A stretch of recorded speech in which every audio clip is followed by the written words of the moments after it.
मैं आपको सुनाने जा रहा हूँ पति पत्नी का सच्चा प्यार। एक आदमी ने एक बहुत ही खूबसूरत लड़की से शादी की। शादी के बाद दोनों की जिंदगी बहुत प्यार से गुजर रही थी। वह उसे बहुत चाहता था और उसकी खूबसूरती का हमेशा तारीफ किया करता था। लेकिन कुछ महीनों के बाद लड़की चर्म रोग से ग्रसित हो गई और धीरे धीरे उसकी खूबसूरती जाने लगी।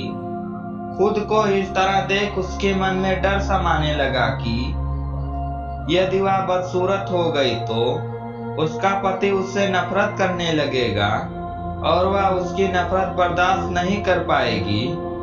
इस बीच एक दिन पति को किसी काम से शहर जाना पड़ा।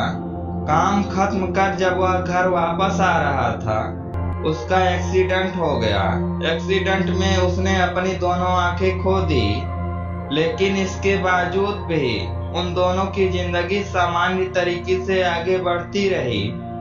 समय गुजरता रहा और अपने चर्म रोग के कारण लड़की ने अपनी खूबसूरती पूरी तरह गंवा दी। वह बदसूरत हो गई, लेकिन अंधे पति को इस बारे में कुछ भी पता नहीं था, इसलिए इसका उनके खुशहाल विवाहित जीवन पर कोई प्रभाव नहीं पड़ा। वह उसे उसी तरह प्यार करता रहा। एक दिन उस लड़की की मौत हो गई। पति अकेला हो गया था। वह बहुत दुखी था। वह उस शहर को छोड़कर जाना चाहता था। उसने अंतिम संस्कार की सारी क्रियाविधि पूर्ण की और शहर छोड़कर जाने लगा। तभी एक आदमी ने पीछे से उसे पुकारा और पास आकर कहा, अब तुम बिना सहारे के अकेले कैसे चल पाओगे? इतने साल तो तुम्हारी पत्नी तुम्हारी मदद किया करती थी।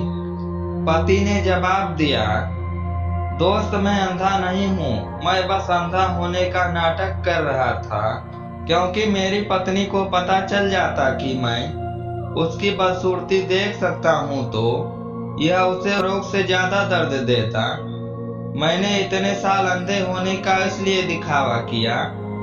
वह बहुत अच्छी पत्नी थी, मैं बस उसे खुश रखना चाहता था। शिक्षा, हर एक इंसान में कुछ ना कुछ कमी जरूर होती है, ठीक वैसे ही कुछ ना कुछ खूबी भी होती है। इसलिए खुश रहने के लिए हमें भी एक दूसरे की कमियों की प्रति आंखें बंद कर लेनी चाहिए और उन कमियों को नजरअंदाज कर देना चाहिए।